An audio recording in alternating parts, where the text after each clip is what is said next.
Most successful men don't want to get married, and they all have one thing in common: regret. More than half of the men I know feel this way. They think, if my wife had stayed with me when I had nothing, it would have been perfect. But this idea is as ridiculous as it is terrifying. When you had nothing, your girlfriend encouraged you to grow, asked for a gift on Valentine's Day, and you thought she was materialistic. Now that you have money, you want a wife who was with you when you had nothing? If someone really thinks like that, well, if that true love had stayed by your side and you got rich, I bet you would have replaced her with someone else. I have a friend in his early 30s, living in a small city, worth millions, yet still driving a simple car, trying to pick up girls 10 years younger than him. He sings that song, I Am Me, a different kind of firework. And still, he gets rejected and cries his heart out, but he keeps searching for that true love the same way. If a girl doesn't want to be with him, it's because she's shallow, materialistic, and has no vision for the future. Then he pulls out his sports car, spends 5 hours waiting in a busy spot, rolls down the window, and drives around trying to impress. Until one girl looks at him and says, if you were driving an aircraft carrier, maybe you'd have a chance. Many men fall into this illusion. They think the only difference between poverty and wealth is just a matter of luck. But the truth is, your life, your experiences, the books you've read, the places you've been, the times you've fallen and gotten back up, these are what shaped you into who you are today. Everyone envies the rich man, but how many envy the discipline that got him there? And even more, how many actually try to learn how he made his money? Going from nothing to success is a path full of pain and sacrifice. Who hasn't lost someone they deeply loved in their youth? And what's the point of dwelling on it? The road to success always comes with losses. The problem isn't that person from your past being so special. The problem is you believe that your past self was more deserving of love than your present self. You think your current wife doesn't deserve your love, but that person from the past does, just because you had nothing back then? What kind of twisted logic is that? Be honest. What did you have back then that was truly worth loving? Your face, the way you loved, your nearly empty wallet with $200 inside, or your insecurity and extreme sensitivity, where any little comment from your girlfriend made you feel inferior. You think you missed the chance to protect the person you wanted the most at the right time in your life. But the truth is, people who can't be together were never meant to be together. If history repeated itself and you chose that person back then, maybe the rich man you are today wouldn't exist. Today, I'm going to share some real knowledge with you, something truly insightful about wealthy older men. There are 2 types of women you should never get involved with, 2 types you must absolutely avoid. The first type, what is it? It's young women who have already been played with. These women are usually in their 20s or 30s. Of course, for a 60-year-old man, a woman in her 30s is still considered young. So, if a woman in her 20s or 30s has already been played with, you must stay away. No matter how much she tries to prove her loyalty and devotion to you, never believe it. What does played with mean? How do you define it? It means she has been involved with gang leaders, street thugs, troublemakers covered in tattoos, and men who live recklessly. If she has had relationships with these types of men, stay away. Stay far away. Why? Because these women have seen too much. There is something even more important than physical virginity for a woman. It's a membrane in her mind called elegance and self-respect. This membrane is a one-time thing, just like physical virginity. Once this membrane is broken, the woman becomes what is known as a fierce woman. And what does that mean? It means she is inflexible, stubborn, and can become completely irrational. She can go crazy. Unless you have complete control over her, either through children or some other means, she will destroy you. She will stop at nothing to ruin you. Not every woman will do this, but there is a significant chance she might. On the other hand, if a woman has spent her life in a protected environment, working in state-owned enterprises, universities, always in stable places, then she keeps this membrane intact. Even if she is in her 20s or 30s and already a mother, you can trust her, because she has never been exposed to that other world. Remember that scene in Stephen Chow's Chao Xingqi movie where he trains in martial arts while undercover in a brothel? At first, he is completely shocked by the environment. But over time, he learns, adapts, and even surpasses it. The same thing happens with women. A girl who has never been exposed to certain experiences has a completely different mindset. If you get involved with a woman who has seen it all, you will end up deceived and betrayed. And in the end, you will be humiliated and taken advantage of in the worst way possible. This type of woman has no limits, no conscience.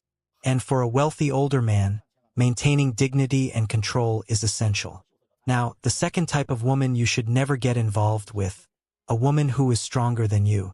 If you can't dominate her emotionally and physically, if during intimacy she seems calm and composed, it means you have no power over her. She doesn't truly respect you. And the moment she meets a man who can truly dominate her, she will turn against you in an instant.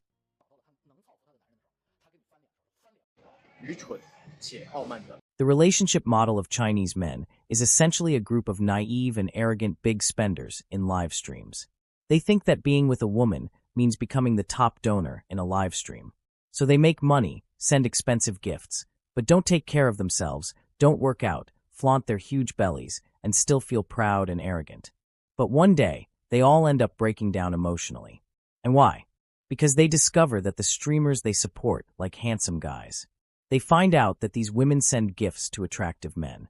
They realize that after serving them, or better yet, talking to them, the streamers go to clubs. They seek out male models or escorts to release all the frustration they experienced with these men. They look at those huge bellies and thinning hair and feel deeply disturbed. So they need to find someone else to compensate for this traumatic experience. This is when Chinese men emotionally break down. But what's even more curious is that they follow a strange pattern. They want to prove they are the biggest donors, spend to outdo the others in the live stream, as if it validates their power and sincerity. But what's their ultimate goal? To start a family, to sleep with the woman, to establish a serious relationship, and to marry her. But in the end, they face disappointment and frustration. Giving gifts doesn't mean the woman accepted the relationship. At the core of all this is the traditional Chinese mindset, shaped by the 3 obediences and 5 virtues. They believe that when pursuing a woman, they should immediately play the role of husband, starting as providers. They apply the support your wife logic from the very beginning, even before the woman shows any interest in them. If it's not to take money from these guys, then whose would it be, right? That's why the gold digger culture is hard to export. It only works in China, because that's the only place where this mindset is fertile ground. Try talking about dowries to a foreigner. They'll call the cops immediately. Many times, foreign students come to me and say, "Brother Meng, I like a girl who's 2 points more attractive than me. What should I do?" But at the same time, they don't want to improve their appearance or evolve as a person. And I give them a direct answer. Go to the corner store, buy a thick rope, twist it until it's tight, tie it to the ceiling, and, well, you know what to do. The main point is, you're an average guy, but you live in a fantasy world. You know how I was before I learned how to make short videos? I'd look at myself in the mirror, practice in front of the camera, mess up the same line 3 times. I'd spend hours writing scripts, from night until dawn. I bought a storytelling course and practiced nonstop. I shot my first viral video in a dark corner, with a weak blue light, editing until dawn. I didn't sleep until 8:30 a.m., exhausted. That was the first video that hit over 10,000 views. Before that, my videos barely reached 2,000 or 3,000. And when I didn't know how to do live streams, I asked my mentor, "How do I learn?" And you know what he told me? "Kill yourself then." I said I didn't know how to sell. And he replied, "Then hang yourself." The essence of all this is simple. If you want something, go after it, learn the method, and execute. You can't just sit at home dreaming about a perfect future. Either you act, or you give up. If you're an average guy and want to be with beautiful women, then improve yourself. Stop expecting everything without doing anything. 中产只有算计. The middle class has no love, the middle class only calculates. If a man starts by asking you, "What's your annual salary? Do you have a pension? Do your parents have health insurance and social security?" Is he loving you? If he truly loved you, why would he be concerned about your parents' financial situation? Middle-class men count every penny. They ask if you have a house, a car, if you have loans, how much your monthly payments are. That's not love, that's calculation. Let me clarify one thing. True love only belongs to high-level men or women. They have already transcended material concerns, so they can talk about love. A powerful CEO can marry a receptionist. If he likes her, he can promote her to the president's wife. He can give her everything: money, career, power, love, respect. He already has all of it in abundance. He doesn't need it. He can give you half and still have more than enough. Therefore, only those at level A9 or higher can talk about love. Let me tell you a story. If a woman earns $500,000 a year, is that an advantage in the marriage market? She's a senior manager and executive director. She owns an apartment, has a car, her parents have pensions, and she even studied abroad. On paper, she seems like a hexagonal warrior, capable of winning in any high-end dating market, right? Wrong. In the elite marriage market, earning $500,000 a year is worth nothing, not even more than a dog. And what kind of man would sit down with you and ask about your salary and your parents' pensions? Middle-tier men. Men from the lowest class wouldn't even have the opportunity to meet a woman like that. But a middle-class white-collar man who earns $300,000 a year, if he marries a woman who earns $500,000, their combined income would be $800,000. If he works hard, he could reach $1 million a year. To him, marriage is about financial planning. He counts every penny. A woman earning $500,000 a year is middle class, a salaried employee, marrying a middle-class man. Now, if you truly meet an A9 or a 8.5, what will they ask? Do I genuinely like you as a person? When a man achieves financial freedom, he no longer needs to worry about basic expenses. Only when he can seek emotional fulfillment can he begin to talk about love. That's why love can only exist after financial freedom. So before discussing love, ask yourself, have you achieved financial freedom?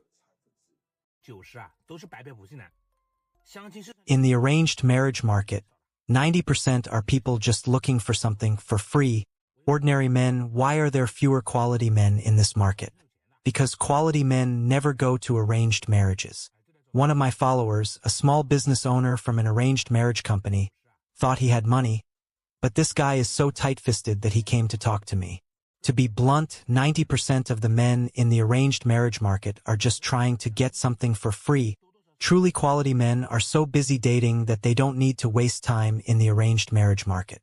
I don't care who you are. If you've reached the arranged marriage stage, you probably have some issues with your social skills and emotional handling. If you ask him to take the initiative to create or deepen a relationship, he probably doesn't have the ability to do so, right? I've realized that some people have a very narrow perspective. They think that if someone graduates from a prestigious school, they must be excellent. They think that if someone has money, they must be excellent, or even if someone is good-looking, they must be excellent. But that's not what matters. When you marry someone, what's most important is spending your whole life together, the comfort both of you feel in the relationship. So what determines that? Communication skills, problem-solving ability, at least it should be strong. You need emotional stability, and your personality needs to be healthy. These are the truly important qualities for a successful marriage. Now, let's talk about some examples like certain famous people. Are these men really good? Look, if you have to endure everything from someone like that, maybe you can handle it, but for a lifetime, it's going to be tough, right? You might think, oh, if he gives me money, I'll accept it, but what does that really mean? What do you get from that? You have nothing of value to offer in return. All you'll get is negative information, and that's not worth it. A truly quality man will give you a positive experience.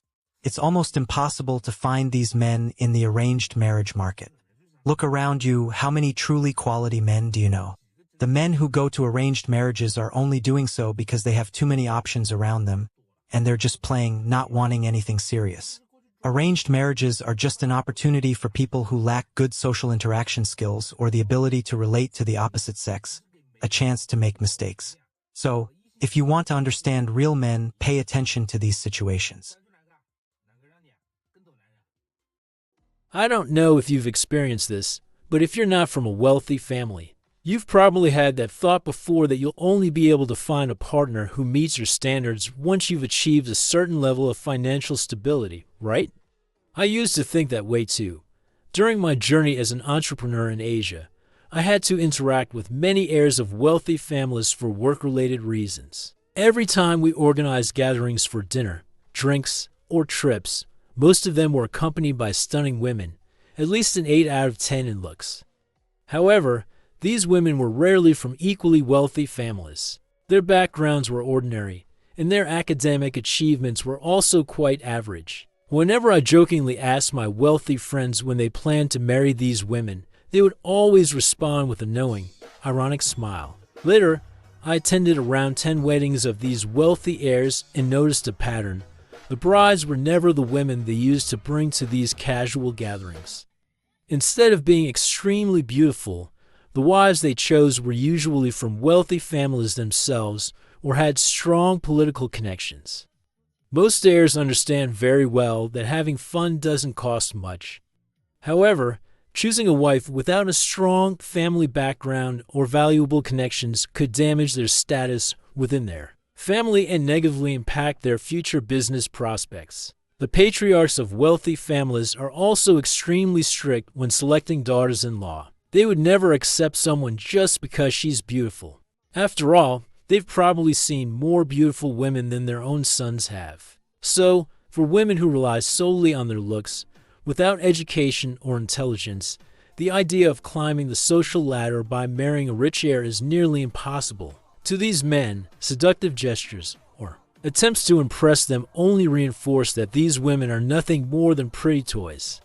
And do you really think a wealthy heir will develop deep feelings for a toy? Does that mean there are no cases where a wealthy heir marries a woman from a humble background? Of course, there are. I have a business partner who is a native of Shanghai and owns more than 40 properties and storefronts in the city. His wife was born in a small town in a less developed region of the country. However, she is extremely accomplished. She graduated from one of the top universities, earned a master's degree, and worked at one of the world's top consulting firms. By the time she was 30, she had already become a department manager. She is also well-mannered, emotionally intelligent, and not materialistic. Once, during dinner, my partner shared the story of how they met. He tried to gift her Hermes bags twice, and both times, she refused them. Whenever they dined at high-end restaurants, if he had paid the last time, she would insist on paying the next time. Throughout their entire relationship, she never acted inferior to him or tried to take advantage of his wealth.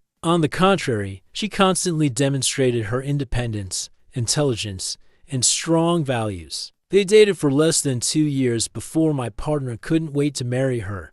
Society is extremely pragmatic. If a woman relies only on her beauty to climb the social ladder, as she ages and her looks fade, she will face the cruelest and darkest side of the world. But I'd love to hear your perspective on this. Do you think these successful men are making the right choice? If you've made it this far, you probably enjoyed the video. Since this channel doesn't bring me any significant financial returns, I only create these videos because I genuinely enjoy sharing these Asian dilemmas with you and hearing your thoughts. So, make sure to subscribe and leave a like so I can keep bringing more content to everyone. See you in the next video.